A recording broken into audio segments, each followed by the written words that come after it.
That's better. Not sure you want to see all that anyway. Welcome to the first episode of whatever the heck this is that I'm doing now on the uface.com place thing. I am not in a car or getting coffee, so no, I didn't rip that off. But yeah, there's coffee and me talking to my camera in a living room, so that's not awkward. But basically, on today's episode, what I want to do is talk to you about the Trillium BMW Club Advanced Driving School, or ADS. I've done a couple of these now over the summer. It's been a ton of fun. I've improved myself. I know that definitely. If you look at the clock or if you look at what kind of fun I've been having, I know it's been an improvement. So I want to take you through what kind of things to expect and what that weekend's like. Hope you enjoy. So this is the point where I say something corny like, come along for the ride and let's watch. But yeah, anyway, I didn't say it. Okay, so quick cut. First thing I want to talk about is actually the beginning. So when you get to the weekend, it's a pretty early day at Motorsport. You're getting in at about 7 o'clock in the morning to get registered. So it's an early day. You know what? Let's be honest. I've gotten up. I know lots of other people who have gotten up earlier than that just to clean their car and go to a car show. So at least your car doesn't have to be clean for that. Little known secret. I do like to make sure my car is clean anyway. That's just kind of the thing I've been doing since I owned my first car. So the first thing is that you got to get your helmet checked. So up here you'll see if you own your own helmet, and it's got to be Snell certified. You can go to a website for that. I'm not going to bore you with that stuff. Basically, if you've got a helmet, it's got to be certified. So that's the very first thing they look over. Safety is number one throughout the entire weekend. So they start there. If you don't have a helmet, you can rent a helmet from them, so that's not so bad. You check in there, you kind of sign up. There's a couple of waivers. You get a package, so your car gets a number. So you may have seen before. I'm going to try and put a picture here somewhere.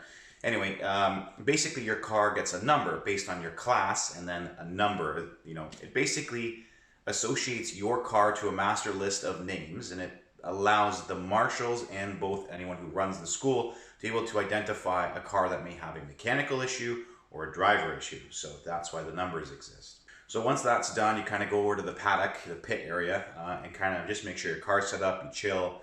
I should say that before you even start, there is a mechanical inspection required. So weeks to months, before you actually go to the track, you need to have a technical inspection form. That's something that you hand in at the same time as when you get your helmet. The key here is safety, good tires, good brakes. And I don't mean something specialized for the track. The whole point of this club is that anyone can come. You know, completely stock A to B Civics, you know, get yourself to work, get yourself home, and apparently get yourself to the track. So that's pretty cool. There's guys like me who maybe have previously wanted to do a school and learn a bit more. And then there's people who are on like full-on race cars. So that's where those different classes come in. I told you about the numbers and letters. So there's like C, B, A, I for instructor, R for race, and then there's a thing called solo where you get signed off to go on your own without an instructor. So that brings me to the first point. And you know what? I think that's where I'll start these videos. Each time that you are in car, you've got an instructor. There's a classroom session throughout the day, and then you've actually got an in-class instructor. So I'm going to show you here what that's like.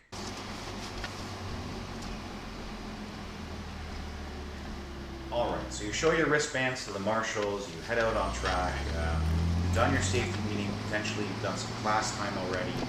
I'm going to talk about quickly the very first time that I was on track. Coming up here, you see the two walls on either side, concrete walls that are fairly tall. Being the first time wanting to go out on Motorsport and drive fast and seeing racers and professionals be out there, this was something cool that I was like, oh yeah, I can't wait. So there was a little bit of anxiety and excitement there. That doesn't happen anymore, but you know what, it was just something for my first time. So the next part here, we've talked about basically what we're going to do. My strategy from the instructor is to talk about visualization, make sure that my eyes are on the right spot for the track. So that was a little bit of warm-up that you saw there. Let the tires get warm, kind of look out for the track, look for obstacles, kind of prepare yourself for what you're going to do. Now you see the instructors talking about, you know, opening up the wheel, applying throttle. That's how they guide you, both through visual as well as you have an in-car kind of instruction in terms of a communicator back and forth. So talking about what you're trying to feel, what you're trying to do. This is coming up to a point by on the front straightaway, so this Subaru is going to give us a point. That's why the windows are open, so you can give point buys and have communication as well as safety.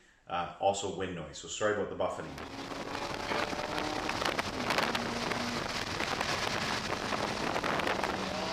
Again, you see here the instructor's talking about opening up the wheel, applying throttle. This was a really fun moment. It was the first time that I went on the inside of someone passing into turn 4. You pass offline, so that's just a rule. But the passing is dependent on where you're going to be in your level of instruction and your level in terms of yourself as a driver. So beginners don't pass in that area of the track. Now, quick section here. Watch my hands.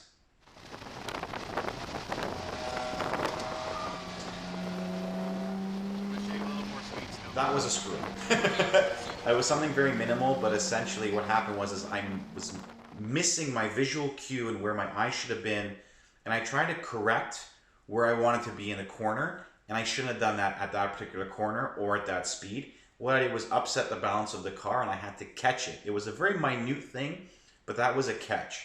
So I had to be kind of very careful of stuff like that. That's stuff that you learn, you get through feel and stuff like that. So I'll dive into that in a moment here, but the next part we're going through here is turn 4 down into 5, and now we're going to get out onto the straightaway. So these are kind of just little things here and there that I'm showing you in terms of, you know, the basics of the lap.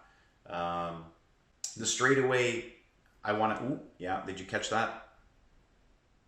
That was basically my own little thing. Different drivers do different things to relax. On the back straightaway, I kind of just ease up a little bit to kind of release the tension.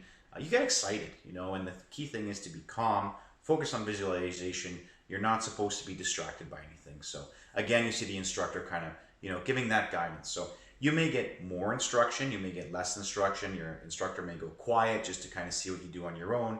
Your instructor may talk to you more just to see, you know, some guidance in terms of where you want to be. So that is what the in-class part you talk about, you know, different parts of the track, how a car may behave.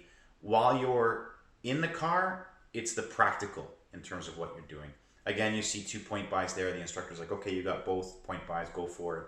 So again, preparing for that. So that is essentially what the track session is like. You are out on track, figuring out your car, figuring out the line, and your instructor is there to guide you in terms of their experience and their knowledge, because they better have better feeling. Best way is, but they have better feeling in their backside than you do. So they kind of know what your car's doing, they see what you're doing, and that's just from their experience, their knowledge, and that varies as well. There are all sorts of different instructors. So every time I've been out this year, there's roughly 200-ish people between instructors and you know, volunteers and drivers. So it's a big thing. There's multiple classes, a lot of stuff going on.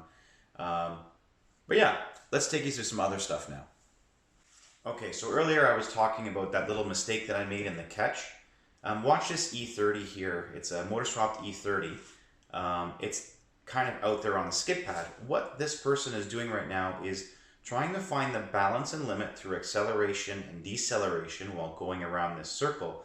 And what they're trying to see is where the car slides out, either understeer, or in this case, this person's trying to focus on oversteer, and just try and feel where the car breaks loose and catch it. And have an understanding here, because this is a safe spot to do it, and just kind of test that limit here. So you shouldn't be testing it out necessarily on track, but you want to know. So I'm not driving here. I'll give credit. This is actually Randy Spar from 11 Tenths. He is also the skid pad instructor. What he's doing here is doing a power oversteer or a power slide, whatever you want to call it. What he's done is he's moved the weight of the car forward, accelerated and applied gas, and has caught the car in terms of oversteer. So what he was trying to do there was find the balance and hang on to it.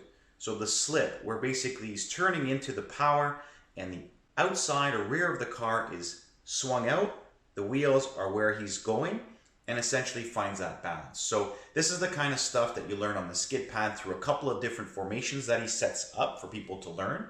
And by doing it safely on the skid pad, you're able to do it on track in terms of little catches and stuff like that, where you know how your car feels. This isn't something that happens immediately. Everyone learns at their own pace. But essentially throughout a Trillium weekend, you're out on track, 3 to 4 times in terms of the skid pad per day. You're in class 3 to 4 times or 2 to 3 times. And that's each day, Saturday and Sunday. So there's lots of time to learn. And essentially, the more classes you go through, The more you feel this stuff, the more you learn. So long story short, it's a long story short, get it? Anyway, it's a great weekend. I recommend it to anyone. I hope you enjoyed this episode. I'm going to cut it here so it's not too long. If you liked it, again, please let me know in the comments down below, and we'll see you next time.